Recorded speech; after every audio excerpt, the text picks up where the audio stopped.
Baba, tunakushukuru, tunakuinua, tunakusifu. Tunakushukuru Mungu wetu na Baba yetu wa mbinguni. Asante kwa ajili ya siku ya leo, na asante Mungu kwa kuwa nguvu zako ziko pamoja nasi mahali hapa. Asante kwa ajili ya kila mmoja ambaye yupo hapa na yule ambaye anatufuatilia kupitia mitandao. Asante Yesu, kila mmoja mahali popote pale alipo anaposhiriki wimbi hili la pili la mfungo wa Ezra, mfungo wetu wa siku 3. Naomba Mungu yale yote ambayo umeyakusudia yaweze kumpata popote alipo, katika jina la Yesu Kristo, mwana wa Mungu aliye hai. Amen. Bwana Yesu asifiwe. Tunashukuru Mungu kwa ajili ya siku yetu ya leo, na tunashukuru Mungu kwa kutupa tena nafasi hii ya kuwa na maombi haya ya mfungo wa siku 3, mfungo wa Ezra. Mpe Bwana makofi mengi kwa ajili ya mfungo wetu huu. Wiki iliyopita tulikuwa tena na siku hizi 3 ambapo tunajinyenyekesha mbele za Mungu ili kutafuta uso wake, kumtafuta Mungu kwa ajili ya uongozi wake kwa mwaka huu, kwa ajili ya ulinzi wake na kwa ajili ya mema yake, kwa ajili ya baraka zake. Na tunashukuru Mungu kwa sababu ameahidi kwamba tunapomtafuta anapatikana. Na sisi tunaamini kila mmoja anayemtafuta Mungu kupitia mfungo wetu huu wa Ezra atampata mwaka huu katika jina la Yesu. Kila anayemtafuta Bwana kwa kufunga, kwa kuomba, kwa sadaka na kwa namna kipekee kwenye mfungo wetu huu wa Ezra, hakika utampata Bwana mwaka huu. Utapata na nguvu zake. Haleluya. Utampata Bwana na nguvu zake katika jina la Yesu. Kitabu cha Ezra sura ya 8 mstari wa 21 hadi mstari ule wa 23 ndilo neno ambalo linatuongoza, ndilo neno kuu la mfungo wetu. Biblia inasema kwamba ndipo akaamuru kufunga hapo penye mto Ahava ili tupate kujinyenyekesha, tupate kunyenyekeza mbele za Mungu na kutafuta kwake njia iliyonyoka kwa ajili yetu sisi wenyewe na kwa ajili ya watoto wetu, kwa ajili ya watoto wetu na kwa ajili ya mali zetu. Kwa hiyo anasema katika pale penye mto Ahava aliamuru mfungo na wakafunga, wakaomba kwa ajili yao, walijinyenyekesha, wakaomba. Na anasema kwamba alifanya hivyo, kulikuwa na nafasi, kulikuwa na alternative, kulikuwa na njia mbadala kulikuwa na njia mbadala ya kutafuta ulinzi njiani, lakini akamchagua Bwana, akachagua njia ya Bwana, akachagua ulinzi wa Mungu badala ya ulinzi wa mfalme. Anasema kwa sababu alikuwa, unapoendelea pale chini, sababu alikuwa amemweleza mfalme kwamba tuliona haya kumwomba mfalme kikosi cha askari na wapanda farasi ili kutulinda juu ya adui njiani, kwa maana tulikuwa tumemwambia mfalme tukinena kwamba mkono wa Mungu u juu ya watu wote wamtafutao kuwatendea mema, bali hasira yake na bali uweza wake na ghadhabu yake ni kinyume cha wale wamwachao. Kwa sababu tulikuwa tumesema maneno haya mbele za Mungu, wakaona haya kwenda kuomba kikosi cha askari, kuomba ulinzi. Na kama nilivyokuambia, safari ya kutoka Babeli, eneo hili walilokuwepo, mpaka Yerusalemu kwa wakati ule ilikuwa ni safari ya takriban miezi 6 walikuwa wakisafiri. Unakumbuka wakati huo hakuna mabasi, hakuna ndege, hakuna treni, ni mguu kwa mguu na farasi wakibeba mizigo na baadhi ya watu ambao wanaona wanahitaji msaada, lakini wale watu wenye nguvu walipaswa kutembea kwa miguu. Kwa hiyo safari ya miezi 6 wanapita kwenye huko njiani kuna mabonde, kuna milima, huko njiani kuna jangwa, huko njiani kuna misitu, kuna wanyama wakali. Kwa hiyo kulikuwa na hatari nyingi, lakini pia kuna maharamia, wezi, vibaka huko njiani. Kwa hiyo wakawa wameona kwamba tunahitaji ulinzi, lakini pia walihitaji ulinzi na walihitaji kuhakikishiwa pia mahitaji wanapokuwa safarini. Kwa hiyo wakaona kurudi tena kwa mfalme kuomba kikosi cha ulinzi na mahitaji, hapana. Wakafunga na kuomba, na anasema kwamba Mungu aliwatakabali, Mungu aliwakubali. Kwa hiyo hata sisi tunaamini Mungu wa Ezra yuko nasi mahali hapa. Haleluya. Na mimi nikukaribishe penye mto Ahava siku ya leo katika jina la Yesu. Kwa imani tuko mahali hapo tukiwa tunaangalia safari yetu ya miezi 12 ya mwaka huu 2026, tukiwa tunaitizama hii safari ambayo ina mambo mengi njiani, na hatuwezi kutumainia ulinzi wa mwanadamu, hatuwezi kutumainia wanadamu kutupatia mahitaji yetu, hatuwezi kutumainia wanadamu kutuongoza au kutuelekeza njia ya kufanya katika maisha, katika familia, katika ndoa, kazini, kwenye biashara, kwenye huduma, kwenye kanisa. Tuna maeneo mengi ambayo tunahitaji uongozi wa Mungu, na hatuwezi kusubiri wanadamu watupe uongozi. Tunahitaji uongozi wa Mungu kwa mtu binafsi, kwa familia, kwa kanisa. Tunahitaji uongozi wa Mungu kwenye kila maeneo ya maisha yetu. Kwa hiyo tunahitaji pia ulinzi wa Mungu, na tunahitaji baraka zake, tunahitaji mema yake. Na sisi tuko tena mahali hapa tukionyesha kujinyenyekesha, tukionyesha kushuka ili kutafuta uso wa Mungu, na tunao uhakika kwamba Mungu anapatikana na tutampata kupitia mfungo huu wa Ezra katika jina la Yesu Kristo. Haleluya. Pe Bwana makofi mengi ya imani ya kwamba atapatikana, uongozi wake utapatikana, ulinzi wake utapatikana, na baraka zake mwaka huu zitapatikana, na tena kwa kiwango kisichokuwa cha kawaida katika jina la Yesu Kristo. Haleluya. Kwa sababu yote yanawezekana kwake yeye aaminie, kama ambavyo tunasoma kwenye kitabu cha Marko sura ile ya 9 mstari ule wa 23. Yesu anasema, anamwambia yule baba, anamwambia kwamba yote yanawezekana. Kwanza anashangaa, yule ndugu alimwambia ukiweza. Alikuwa hana uhakika na uweza wa Yesu.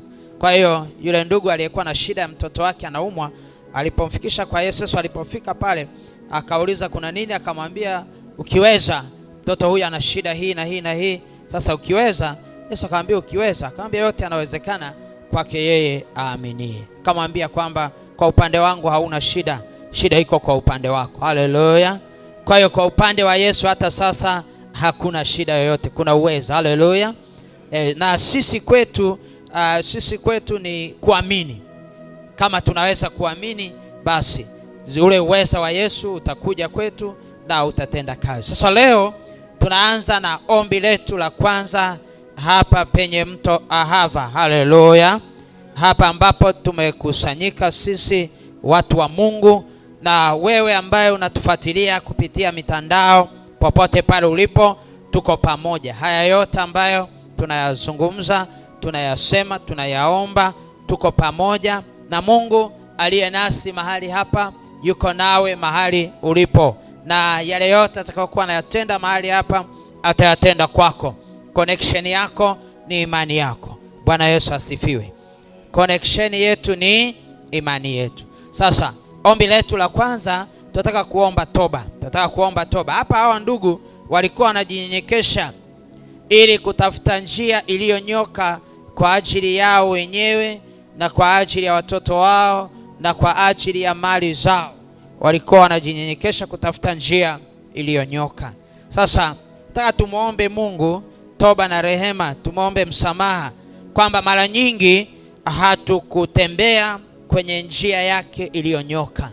Mara nyingi tumeenda si kwa njia ya Mungu iliyonyoka, na tunataka tumuombe Mungu aturehemu, tumuombe Mungu atusamehe, tumuombe Mungu atutakase, kwa sababu mara nyingi au kwa nafasi au kwa mambo tofauti tofauti, kwa kesi tofauti tofauti kwenye maisha yetu, hata sasa yako mambo ambayo tumemwacha Mungu, tumeacha njia za Mungu, tumeacha uongozi wa Mungu, tumeacha maelekezo ya Mungu na kutafuta njia zetu sisi wenyewe, kutafuta mibadala yetu, kutafuta alternative zetu.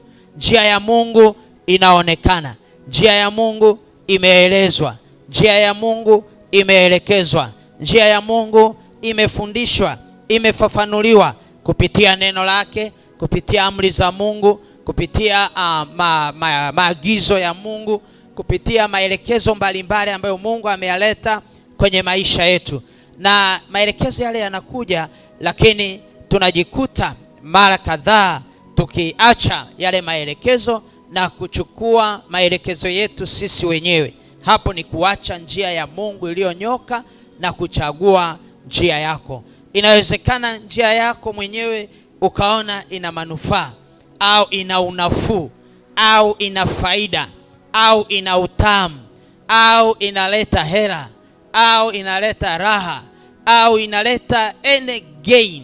Inaweza ikawa kuna mapato yoyote yale ambayo unayapata kupitia njia hiyo ulioichagua, lakini kama si njia ya Mungu, hiyo ni njia ya upotevu, ni njia ya kupotea. Na katika njia ya kupotea, huko kuna masaibu, huko kuna mateso, huko kuna mambo mabaya. Ingawa kwa kitambo kidogo unaweza ukajifurahisha katika hiyo njia. Tulisoma wakati mmoja Musa akisema kwamba niliona ni heri kuambatana na watu wa Mungu, ni heri kuambatana na watu wa Mungu kuliko kujifurahisha kwa kitambo kidogo katika dhambi. Unapojifurahisha kwa kitambo kidogo katika dhambi, lakini mbele kuna madhara makubwa, mbele kuna madhara makubwa. Sasa na sisi katika zile njia ambazo mara nyingi tunazichagua, zinakuwa zina madhara kwa mbele yake.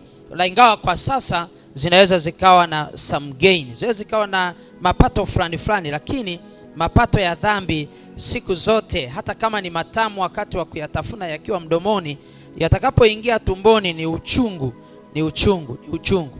Sasa angalia kile kitabu cha Isaya 53 mstari ule wa 6. Isaya 53 mstari ule wa 6. Sisi sote kama kondoo tumepotea, kila mmoja wetu amegeukia njia yake mwenyewe, na Bwana ameweka juu yake maovu yetu sisi sote. Asa sote kama kondoo tumepotea, kila mmoja wetu amegeukia njia yake mwenyewe, ameacha ile njia iliyonyoka. Inawezekana kwenye eneo moja uko kwenye njia ya Mungu, lakini kuna eneo ambalo unajua kabisa uko katika njia, umegeukia kwenye njia yako mwenyewe, ambayo ni njia ya kupotea. Ni njia ya kupotea, maana yake ni uongozi ambao unakupoteza. Unapotea kiroho, unapotea kimwili, na unapoteza baraka. Unatoka kwenye ramani ya Mungu, unatoka kwenye ulinzi wa Mungu, unapotea. Sasa leo tunataka tuende tumuombe Mungu tuweze kutusaidia tuache kupotea. Bwana Yesu asifiwe. Tuache kupotea. Kondoo yeyote aliyepotea, aliyeko mahali hapa, baada ya maombi ya leo, Mungu atakupa neema ya kugeuka na kuishika njia yake iliyonyoka katika jina la Yesu Kristo. Haleluya, haleluya. Kama kuna eneo umepotea, kuna msimamo unao wa kupotea, kuna hisia unazo za kupotea, kuna maamuzi tayari unayo lakini ni maamuzi ya kupotea, kuna hatua tayari unazichukua lakini ni hatua za kupotea. Popote pale ulipo, uko mahali hapa unatusikiliza kutoka popote pale ulipo katika dunia hii, leo baada ya maombi haya, Mungu ataachilia neema na Mungu ataachilia uwezo utakao kusaidia kufanya maamuzi ya kutoka kwenye njia hiyo ya kupotea na kuingia kwenye njia iliyonyoka katika jina la Yesu. Haleluya. nimkaribishe mtumishi atuongoze kwenye ombi hili, na nina uhakika Mungu atakusaidia. Bwana Yesu asifiwe. Bwana Yesu asifiwe. Karibu. Mpe Mungu makofi mengi.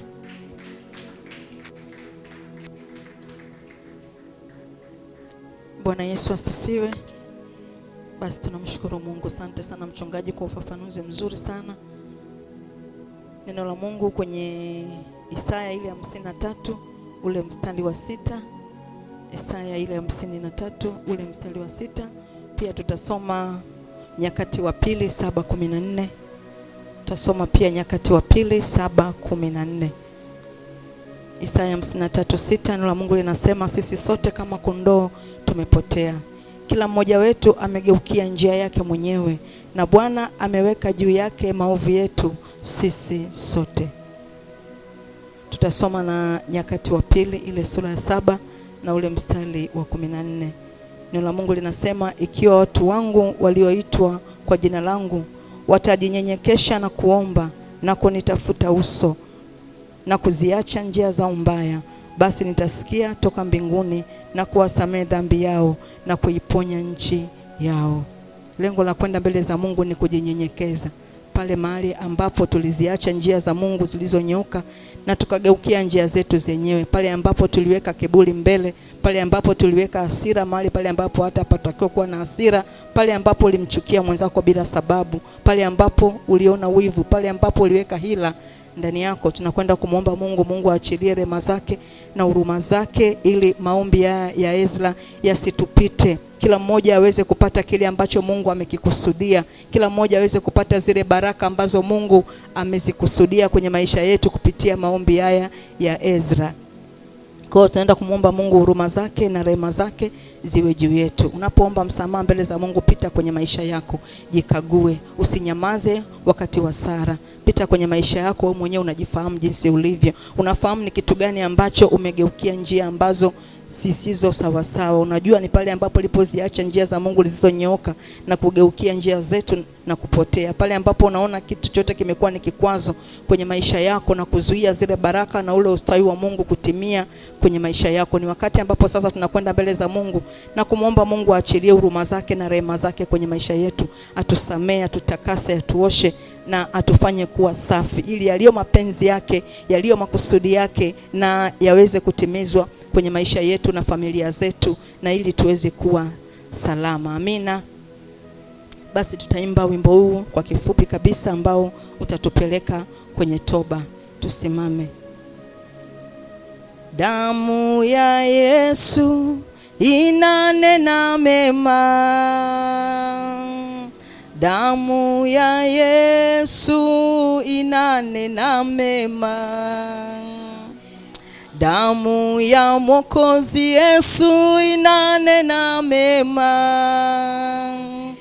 damu ya Yesu inanena mema, damu inanena mema, inanena mema, oh inanena mema, mema damu, damu yaondoa dhambi, yaondoa dhambi, damu yaondoa dhambi, dhambi, damu, damu inatutakasa, inatutakasa, damu inatutakasa, kasa, damu, damu inatusafisha, inatusafisha, oh inatusafisha, safisha damu. Basi kama unaweza kupiga magoti, unaweza ukapiga magoti ili tuende mbele za Baba yetu wa mbinguni. Yeye ni Mungu wa huruma na rehema. Ameachilia rehema zake na huruma zake tena jioni ya leo kwa ajili yetu, ili tuweze kurejea kwenye njia zake, ili tuweze kupata msamaha na rehema zake. Baba yetu wa mbinguni, katika jina la Yesu Kristo, hakika wewe ni Mungu unayetupenda upeo. Hakika wewe ni Mungu ambaye rehema zako hazikomi. Rehema zako ni mpya asubuhi, rehema zako ni mpya mchana, rehema zako ni mpya jioni. Nasi watoto wako tuko mbele zako Bwana, tuko mbele zako Mungu wetu wa mbinguni, tukiomba toba na msamaha mbele zako pale ambapo tuliziacha njia zako zilizonyoka na kugeukia njia zetu na kupotea. Pale ambapo Bwana tukutembea katika kusudi lako, pale ambapo Mungu mtakatifu tulikutenda dhambi, pale ambapo Bwana tulifanya hasira na mtu, pale ambapo tulimchukia mtu, pale ambapo Mungu mtakatifu tulienda kinyume na mapenzi yako Bwana, tunaomba huruma zako na rehema zako. Tunaomba ukatusamehe Bwana, tunaomba ukatusamehe Bwana, tunaomba ukatutakase Bwana, tunaomba ukatuoshe watoto wako kwa damu ya Yesu Kristo. Tunaomba huruma na rehema zako jioni ya leo. Tunaomba toba na msamaha Bwana. Tunaomba Baba yetu wa mbinguni ukatuhurumie. Sawa sawa na neno lako Isaya 53:6. Lako inasema sisi sote kama kondoo tumepotea, kila mmoja wetu amegeukia njia yake mwenyewe, na Bwana ameweka juu yake maovu yetu sisi sote. Tunaamini Mungu pale juu ya msalaba uliyabeba maovu yetu, ukabeba dhambi zetu, ukabeba huzuni zetu, ukabeba masikitiko yetu, ukabeba kushindwa kwetu Bwana. Mungu tunaomba achilia huruma zako sawa sawa na neno lako, maana ulizibeba pale msalabani, ukazigongemelea pale msalabani, ukasema imekwisha kwa baba yule, imekwisha kwa mama yule, imekwisha kwa kijana wa kike na wa kiume, imekwisha kwa kanisa, ukasema imekwisha Bwana. Tunaomba huruma zako jioni ya leo. Tunaomba utusamehe Bwana, tunaomba ututakase, tunaomba utuoshe, tunaomba utusafishe kwa damu ya Yesu Kristo, kwa damu ya Yesu Kristo. Maana unasema ikiwa watu wangu walioitwa kwa jina langu wakijinyenyekeza na kuomba na kunitafuta uso na kuziacha njia zao mbaya, basi nitasikia toka mbinguni na kuwasamehe dhambi yao na kuiponya nchi yao. Nasi Bwana tumenyenyekea jioni ya leo, tumenyenyekea mbele zako kwenye maombi ya Ezra mahali hapa. Ututazame kama kanisa, ututazame kama mshirika mmoja mmoja Bwana. Tunaomba Mungu mtakatifu ukatusamehe dhambi zetu, ukatusamehe makosa yetu, ukatusamehe maovu yetu, ukatuachilia tena jioni ya leo kwa damu ya Yesu Kristo, kwa damu ya Yesu Kristo, kwa damu ya Yesu Kristo. Tunaomba huruma zako, tunaomba rehema zako pale ambapo hatukuweza kutembea katika njia zako, pale ambapo tulifanya dhambi za makusudi tukijua kabisa tunakukosea. Tukijua kabisa tunakukosea Bwana.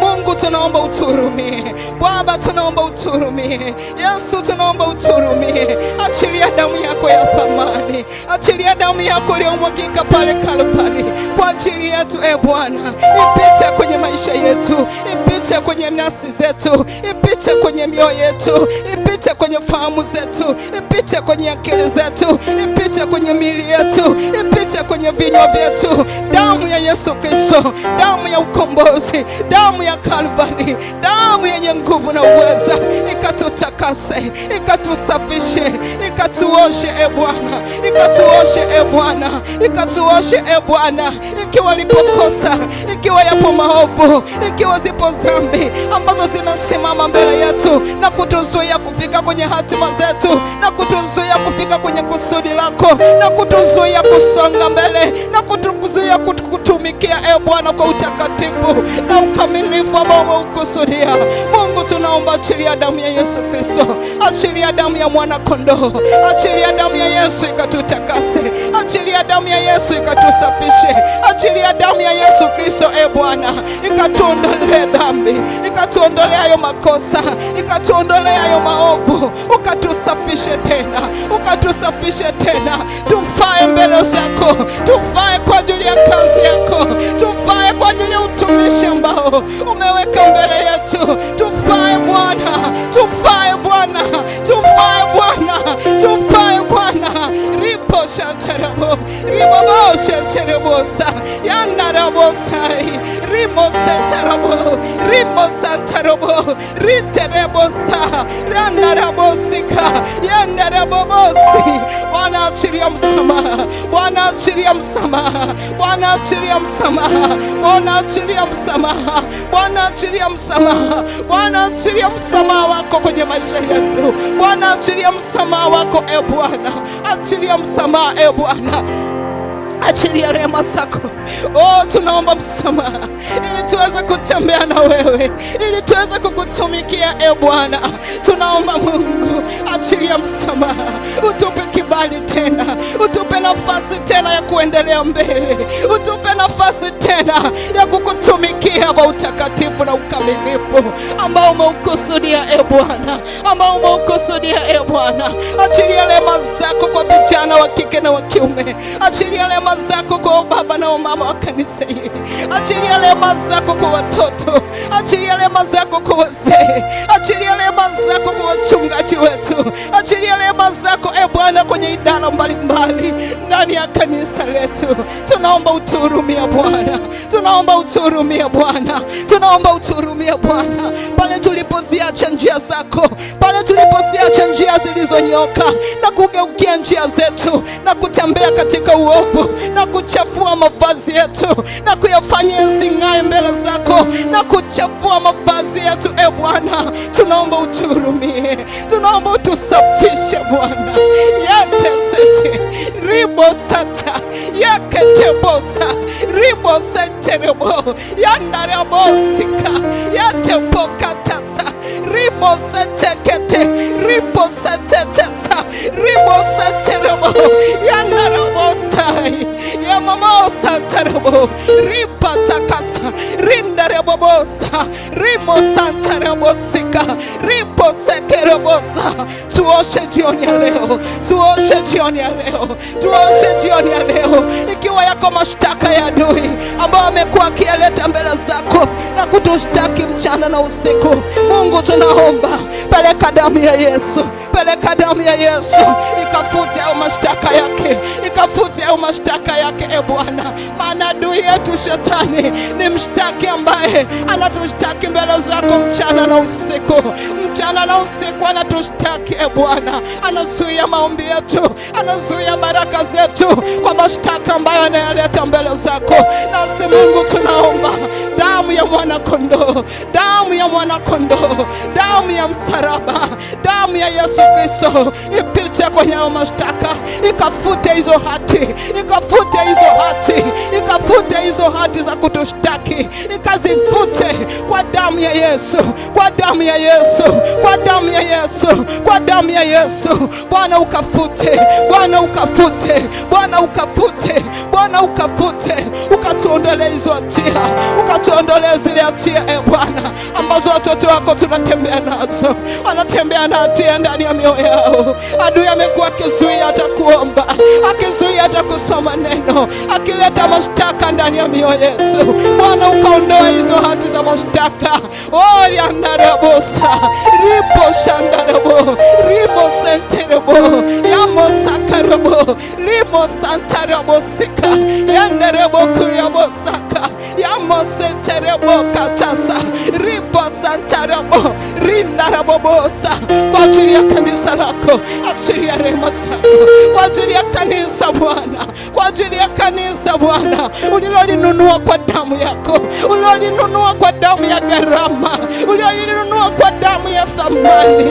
Achilia rehema Bwana, achilia msamaha Bwana, achilia msamaha Bwana, achilia msamaha Bwana. Ukatutakase kwa roho wako, ukatutakase kwa neno lako, ukatutakase kwa maji safi. Tutakase Bwana, tutakase Bwana, takasa mshirika mmoja mmoja, takasa Bwana, takasa Bwana. Tuwe safi mbele zako, tuwe safi mbele zako, tuwe safi mbele zako, tuwe safi mbele zako, tuwe safi mbele zako Bwana. Maombi yetu yapate kibali, ili maombi yetu yapate kibali, ili maombi ya Ezra yapate kibali mbele zako, yapate kibali mbele za uso wako Bwana. Achilia huruma na rehema zako, achilia msamaha, achilia msamaha, achilia msamaha. Ukatakase kabisa vinywa vyetu. Wakati mwingine tunanena maovu, wakati mwingine tunanena vibaya. Ukatakase mawazo yetu. Wakati mwingine tunawaziana vibaya, Bwana. Wakati mwingine Bwana tunawaza visivyofaa mbele zako, visivyofaa mbele zako. Tunaomba Mungu ukatutakase, tunaomba Bwana ukatutakase. Achilia utakaso wako kwenye vinywa vyetu, vinywa vyetu badala ya kubariki vikalaani. Mungu tunaomba achilia msamaha, tunaomba achilia msamaha Bwana, tunaomba achilia msamaha Bwana, tunaomba achilia msamaha hata kwa yale maneno ambayo yasiyofaa tuliyoyasema mbele zako, tuliyoyasema kuwasemea wengine. Mungu tunaomba achilia msamaha wako. Yesu, achilia msamaha wako Bwana, ukatutakase, ukatutakase, ukatutakase. Vinywa vyetu vifae kuleta harufu nzuri ya manukato mbele ya kiti chako cha enzi. Vifae Bwana kuleta harufu nzuri ya manukato. Vinywa vyetu vifae, vifae. Riboseta yandarabosika, ripopoposaka yateposika yandarabosika, rinarabobosa yakasatarabo, riketeseke, riposeterabo, yakatasatako, riketasakata, ripotekeseke, yakotekasiki, rimoseterakati, yanoripasaka, rinariatosikadabo, yataposai, yababosetanata, ringadasakapori, yatoposika, oribobosa, yandarabosaka, rinerebosi, yatosetereketa, riambosetarato, riketekesakati, riposetekata, ringarabosi, yamositirikapau, riketebosaka, rinerabobosaka, yamoshetekekapa, rikatakasi. Takasa Bwana, takasa Bwana,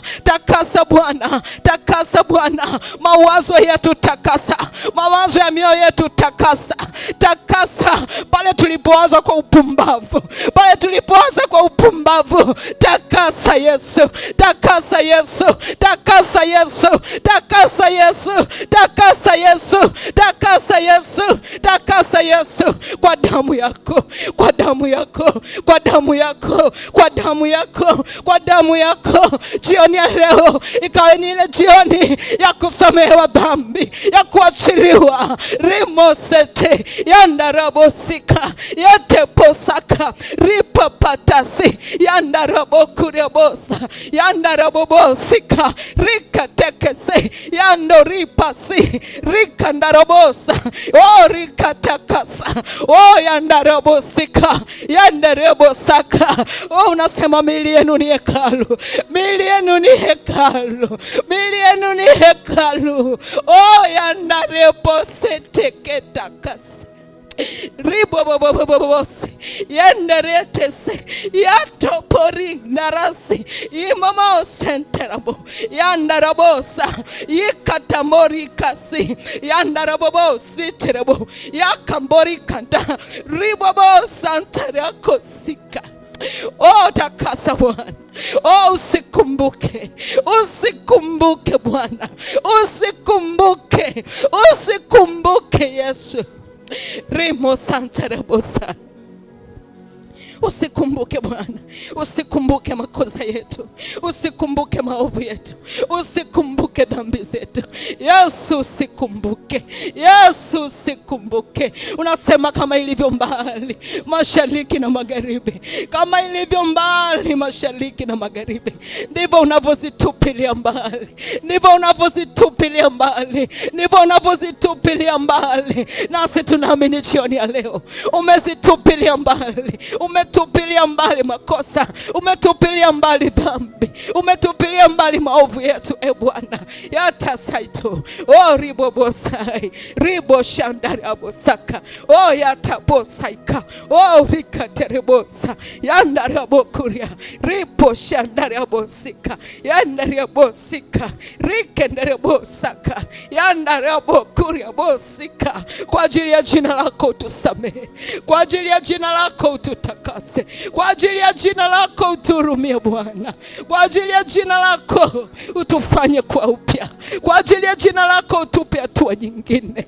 kwa ajili ya jina lako utupe kusonga mbele, kwa ajili ya jina lako utupe kuishi utakatifu, utupe kutembea katika katika njia zako, utupe kutembea katika uaminifu wako kwa ajili ya jina lako Bwana, kwa ajili ya jina lako Bwana, kwa ajili ya jina lako Bwana, kwa ajili ya jina lako, kwa ajili ya jina lako, kwa ajili ya jina lako Bwana. Oh, asante Yesu. Oh, asante Yesu. Oh, asante Yesu. Oh, asante Yesu. Oh, asante Yesu. Oh, asante Yesu. Oh, asante Yesu. Asante kwa kanisa lako, asante kwa huruma, asante kwa rehema, asante kwa msamaha. Asante Yesu. Asante Yesu. Asante Yesu. Asante Yesu. Asante Yesu.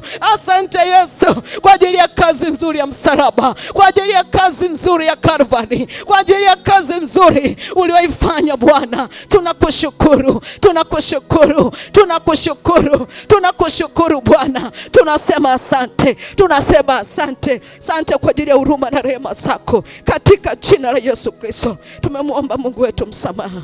Amen.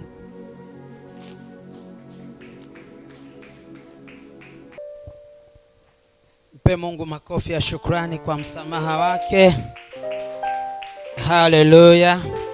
Tunamshukuru Mungu, amesikia maombi yetu, na kama tulivyoomba ndivyo Bwana alivyofanya katika jina la Yesu Kristo. Haleluya. Na mimi naamini kwamba njia za upotevu, njia za kupotea zilizokuwa ndani yetu kupitia mipango, ratiba, taratibu na misimamo na hatua kadha wa kadha ambazo tumezifanya, kwa jina la Yesu Kristo Mungu amekupa neema ya kuziacha. Nasema Mungu amekupa neema ya kuziacha. Hautaendelea tena katika njia hiyo ya kupotea. Nasema hautaendelea tena kwenye njia ya kupotea. Hautaendelea tena kwenye njia ya dhambi. Hautaendelea tena kwenye njia ya uovu. Hautaendelea tena kwenye njia ya makosa. Hautaendelea tena kwenye njia ya uharibifu. Hautaendelea tena kwenye njia ya mauti. Hautaendelea tena kwenye njia ya kuibiwa, kwenye njia ya kuharibiwa, kwenye njia ya kuuawa, kwenye njia ya kupoteza. Hautaendelea kwenye hiyo njia katika jina la Yesu Kristo. Moyo wako, akili zako na ufahamu unaikataa hiyo njia. Nasema unaikataa hiyo njia. Unaichukia hiyo njia. Unaichukia hiyo njia. Unaikataa hiyo njia. Hauna furaha tena na hiyo njia katika jina la Yesu. Hautaifurahia hiyo njia tena kuanzia leo katika jina la Yesu Kristo. Mpe Mungu makofi mengi. Haleluya. Zile faida ulizokuwa unapata kwenye njia ya kupotea, kwenye njia ya uharibifu, kwenye njia ya maangamizi, kwenye njia ya kuibiwa, zile faida ulizokuwa unazipata kuanzia leo hazitaonekana tena. Nasema hazitapatikana tena. Haleluya. Haleluya. Nasema zile faida, kama ni faida ya kifedha, kama ni faida ya zile faida ulizokuwa unazipata kwenye njia ya kupotea hazipo tena. Nasema utashangaa hazipo tena. Hata kama ukitaka kwenda kwenye hiyo njia, zile faida hautazipata. Nasema zile faida hautazipata. Ile furaha uliyokuwa unaipata haipo tena. Ile amani kwenye ile njia haipo tena. Haleluya. Pe Bwana makofi mengi. Kama tulivyotamka ndivyo imekuwa. Nasema ndivyo imekuwa. Nasema ndivyo imekuwa. Nasema ndivyo imekuwa. Nasema ndivyo imekuwa. Utaiona njia ya Mungu iliyonyoka. Furaha yako itakuwa katika kupita kwenye njia ya Bwana. Nasema njia za Mungu zitafunuliwa kwako. Njia za Bwana zitakuwa nyepesi kwako. Njia ya Mungu itakuwa rahisi kwako. Njia ya Mungu itakuwa na faida kwako. Utaifurahia njia ya Mungu usiku na mchana katika jina la Yesu. Utafurahia njia ya Mungu usiku na mchana katika jina la Yesu Kristo. Mpe Bwana makofi kwa ajili ya njia zake. Kwa ajili ya njia zake, kwa ajili ya njia zake.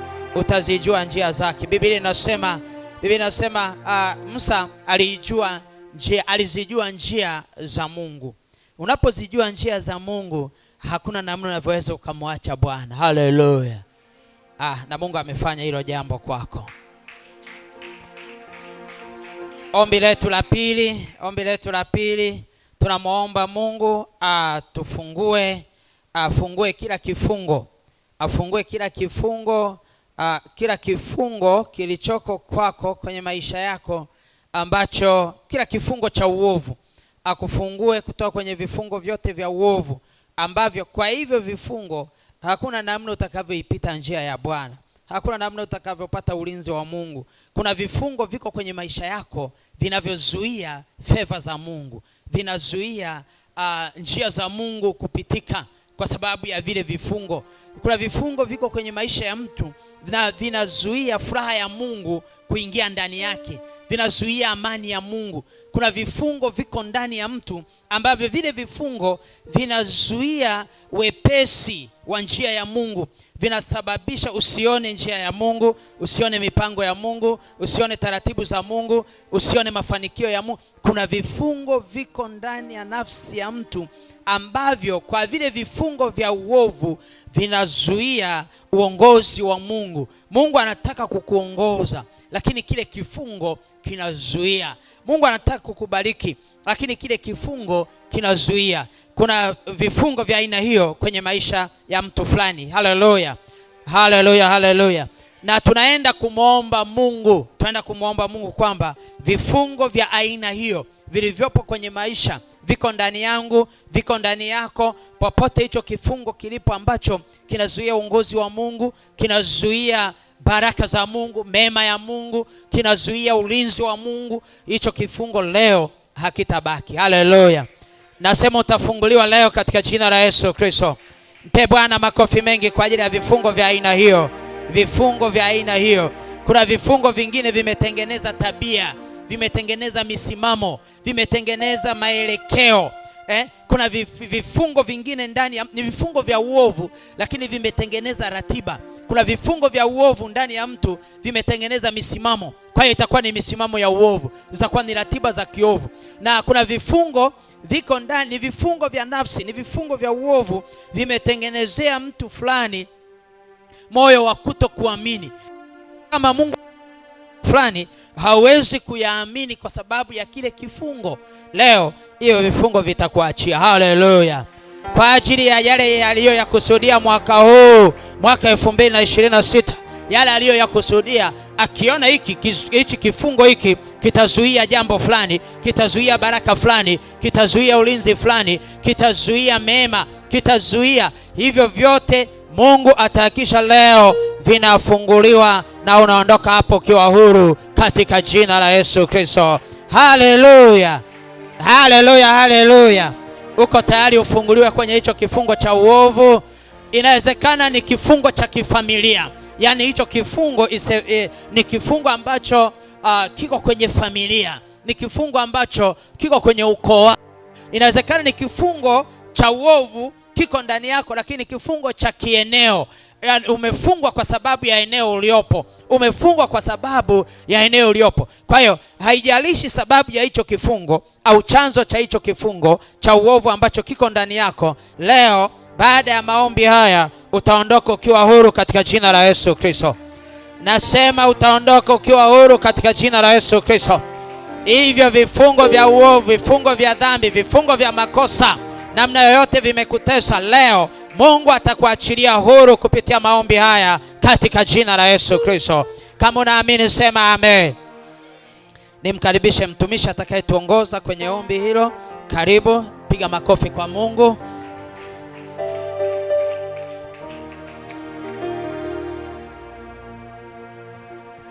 Haleluya. Bwana Yesu asifiwe. Haleluya. Basi tunaenda kwenye hilo ombi la pili kama senior pastor alivyotuelezea vizuri kabisa.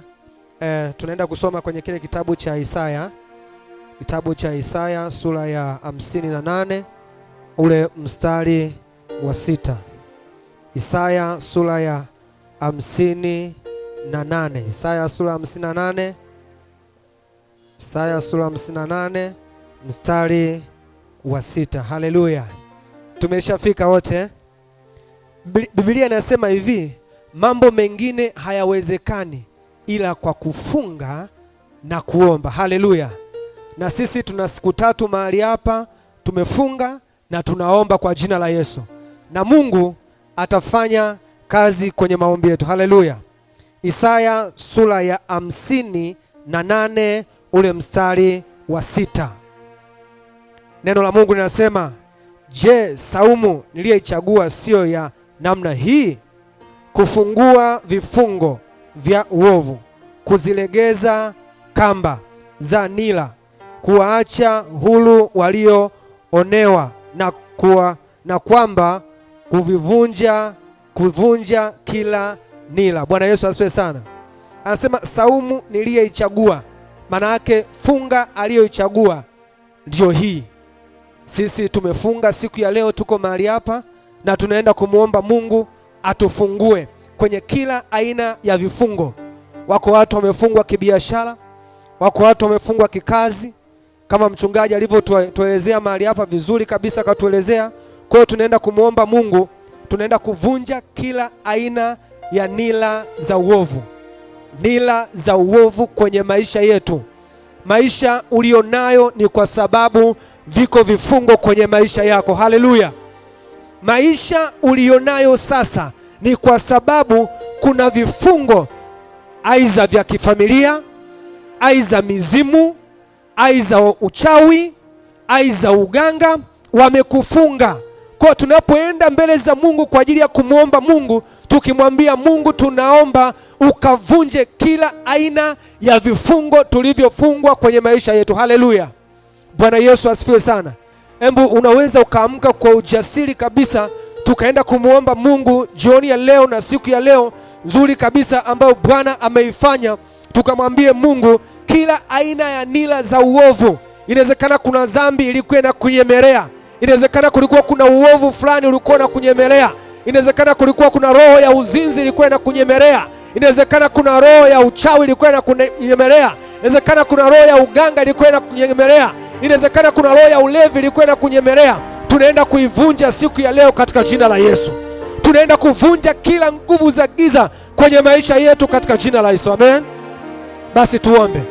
Baba wa mbinguni, katika jina la Yesu Kristo, tunakuja mbele zako Mungu siku ya leo. Wewe ni Mungu mwenye nguvu. Umeagiza watumishi wako siku ya leo tufunge na tuje kuomba mbele zako Bwana. Katika jina la Yesu Kristo tunakuja mbele zako Mungu. Tunaomba Baba, katika jina la Yesu Kristo ukavunje kila nila za uovu, kila nila za uovu kwenye maisha yetu. Katika jina la Yesu Kristo kila nila za uovu, kila nila za uovu kwa jina la Yesu Kristo, nila za uovu zinazotutesa, kila nila za uovu zinazotutesa kwa jina la Yesu Kristo tunazivunja, tunavunjika leo, wanavunjika kwa jina la Yesu Kristo. Wanateketea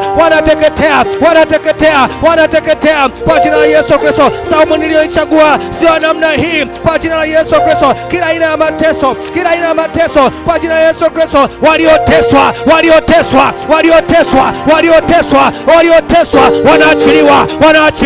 wanaachiliwa. Walio kwenye mateso leo wanaachiliwa kwa damu ya Yesu Kristo, Walio kwenye mateso leo wanaachiliwa kwa jina la Yesu Kristo. Hao waliowatesa, hao wanaowatesa kwa jina la Yesu Kristo. Wako vijana mahali hapa wanahitaji kuoa, wako mabinti mahali hapa wanahitaji kuolewa, lakini kuna nira zinawafunga. Leo hizo nira zinavunjika kwa jina la Yesu Kristo, kwa damu ya Yesu Kristo. Unashindwa kupiga hatua kwa sababu iko kamba imekufunga. Hiyo kamba leo inakatika. Yes. Endelea kuomba. Hiyo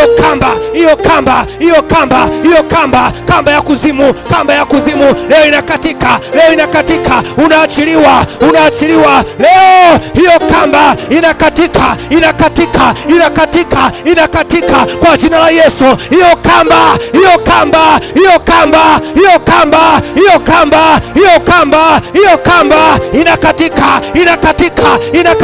inakatika. Hiyo nira inavunjika jioni ya leo. Hiyo nira, endelea kuomba, mwambie Mungu kila nira wewe unajua kwa watoto wako, yamkini iko nira inasumbua watoto wako, yamkini iko nira inasumbua uzao wako, kwa jina la Yesu Kristo mwambie Bwana avunje.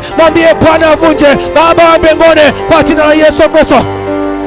Yes, endelea kuomba, endelea kuomba kwa jina la Yesu Kristo, kwa damu ya Yesu Kristo, kwa damu ya Yesu Kristo. Ziko nira kwenye maisha yetu, ziko nira kwenye maisha yetu kwa jina la Yesu Kristo, kwa jina la Yesu Kristo. Ziko nira zinasababisha, ziko nira zinasababisha tusiende kwa Bwana kwa jina la Yesu Kristo. Kila nira ya uovu, kila nira ya uovu kwa jina la Yesu Kristo tunaivunja, tunaivunja, tunaivunja kwa jina la Yesu Kristo, kwa damu ya Yesu Kristo. Sawa sawa na kitabu cha Isaya sura ile ya 58, 58, 58 kwa jina la Yesu Kristo. Acha nikwambie rafiki yangu, hebu vunja kweli. Wametesa maisha yako, wametesa ndoa yako, wametesa kanisa lako.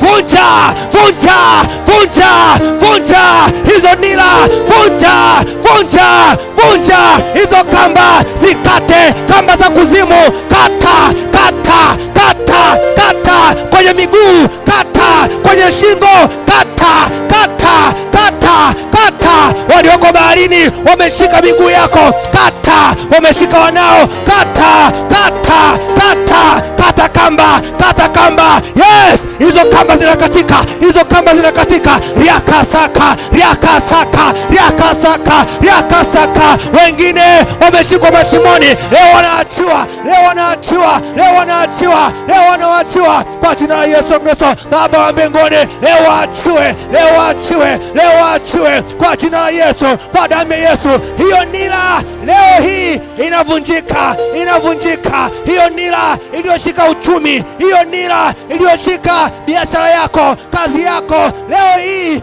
inavunjika, inavunjika, inavunjika, inavunjika, inavunjika. Yes, endelea kuomba, endelea kuomba. Msii Mungu, msii Mungu, msii Mungu kwa jina la Yesu Kristo. Msii Mungu, mwambie Mungu, siku ya leo nimefunga Bwana kwa jina la Yesu Kristo, kwa kuwa ni agizo lako, kwa kuwa ni agizo lako, kwa kuwa ni agizo lako. Baba, Baba, nimetimiza agizo lako siku ya leo. Fanya leo, fanya tena, fanya leo, fanya tena, fanya leo, fanya tena, fanya leo, fanya tena, fanya Bwana kwa jina la Yesu. Fanya Bwana. Hori, hori, hori. Roho Mtakatifu, Roho Mtakatifu, fanya tena. Wafichue hao, wafichue hao, wafichue hao, wafichue hao. Kata kabisa, vunja kabisa, kata kabisa, vunja kabisa. Yes. Yes. Leo ni siku ya ajabu. Leo ni siku ya ajabu. Leo ni siku ya ajabu. Ziko nira zinasumbua kwenye maisha yako, zinasababisha Bwana asikulinde. Ziko nira zimeshikilia maisha yako. Oh Baba, yes, hizo nira zivunjike, hizo nira zivunjike, hizo nira zivunjike. Nira za majini kwa jina la Yesu Kristo. Hilo jini Shamsa, hilo jini Shamsa tunalivunja kwa jina la Yesu Kristo, kwa damu ya Yesu Kristo. Hilo jini Shamsa linalokausha, linalokausha, linalokausha, linalokausha. Hilo jini Shamsa linalokausha, linalokausha maisha yetu. Hilo jini Shamsa linalokausha kwa jina la Yesu Kristo. Hilo jini Maimuna kwa damu ya Yesu Kristo. Leo tunavunja, tunalivunja, tunalikata kwa jina la Yesu Kristo. Tunalikata, tunalikata, tunalikata, tunalikata. Hilo jini Subiani kwa jina la Yesu Kristo tunalivunja, tunalivunja, tunalivunja, tunalivunja. Jini Makata kwa jina la Yesu Kristo, kwa damu ya Yesu Kristo. Hilo jini Makata tunalikata lenyewe, tunalikata leo, tunalikata leo kwenye maisha yetu. Likate hilo, likate lenyewe, linakata maisha yako. Leo likate, leo likate, likate, likate, likate. Kata shingo yake, kata shingo yake kwa jina la Yesu Kristo. Kata huyo Makata, kata huyo Makata, kata huyo Makata, kata huyo Makata. Amekata maisha yako, amekata maisha yako, amekata ndoa yako. Na wewe leo mkate yeye, mkate yeye, mkate yeye kwa jina la Yesu Kristo. Amevuruga ndoa yako, amevuruga watoto wako, amevuruga huduma yako, amevuruga kazi yako. Leo mkate yeye, mkate yeye kwa jina la Yesu Kristo, kwa damu ya Yesu Kristo. Yes. Endelea kuomba, endelea kuomba. Jini Makata amekata uchumi wako. Yes, mvunje, vunje, vunje huyo, vunja, vunja, vunja, vunja kwa jina la Yesu. Vunja, amekata uchumi wako, amekata uchumi wako. Ilikuwa uoe mwaka huu, ilikuwa uoe mwaka huu, ilikuwa uolewe mwaka huu, lakini anataka kuzibaziba, anataka kuzibaziba. Mkate sasa, kata mapema hii Januari, kata kata kata kata kata kata kata kata kata huyo makata, kata kata kata kata kata, vunja vunja vunja huyo kwa jina la Yesu, vunja kwa damu ya Yesu, vunja vunja, ameharibu maisha yako, vunja kwa jina la Yesu. Yes. Oh. Riakasaka poposika, rikasaka poposika. Ameweka giza, shetani ameweka giza, ameweka giza kwenye maisha yetu, ameweka giza kwenye maisha yetu. Oh. Nila ya uovu, nila ya uovu leo inavunjika, leo inavunjika, leo inavunjika. Maisha yanabadilika, maisha yanabadilika, maisha yanabadilika. Oh.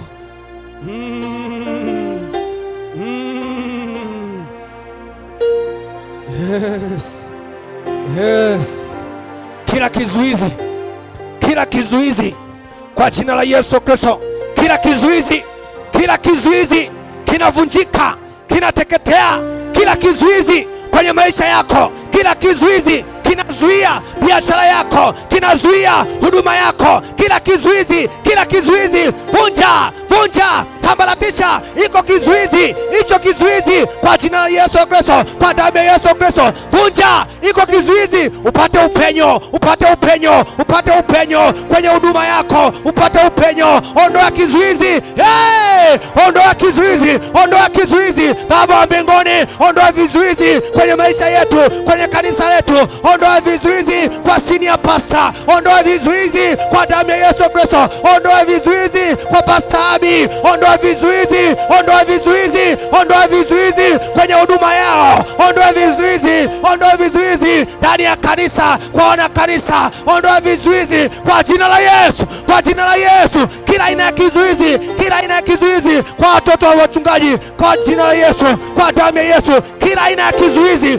kila aina ya kizuizi, kila aina ya kizuizi kwa jina la Yesu Kristo. Hicho kizuizi tunakisambaratisha, tunakiteketeza, na upenyo unapatikana na njia inapatikana kwa jina la Yesu Kristo. Amen. Amen. Haleluya. Haleluya. Unaamini kama umepata upenyo? Unaamini kama umepata njia? Umeamini kwamba kizuizi kimeondoka? Mshangilie Bwana kwa makofi mengi na vigelegele. Haleluya.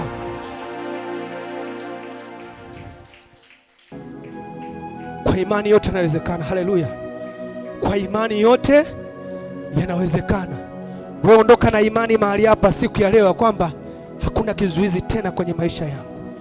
Ondoka na imani siku ya leo, hakuna kizuizi tena kwenye maisha yako.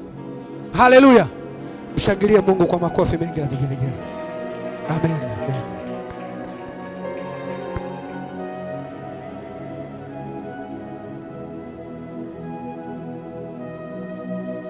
Imekuwa kama tulivyoomba katika jina la Yesu. Itadhihirika kama tulivyoomba katika jina la Yesu. Itadhihirika kama tulivyoomba katika jina la Yesu. Itaonekana kwa macho ya damu na nyama kwamba umefunguliwa katika jina la Yesu Kristo. Katika jina la Yesu Kristo. Vifungo vya uovu vinapokuwa kwenye maisha yako, vifungo vya uovu vinafanya kazi kwa namna mbili. Namna ya kwanza, kifungo cha uovu kinapokuwa kwenye maisha yako kinasababisha wewe utende uovu, kifungo cha uovu.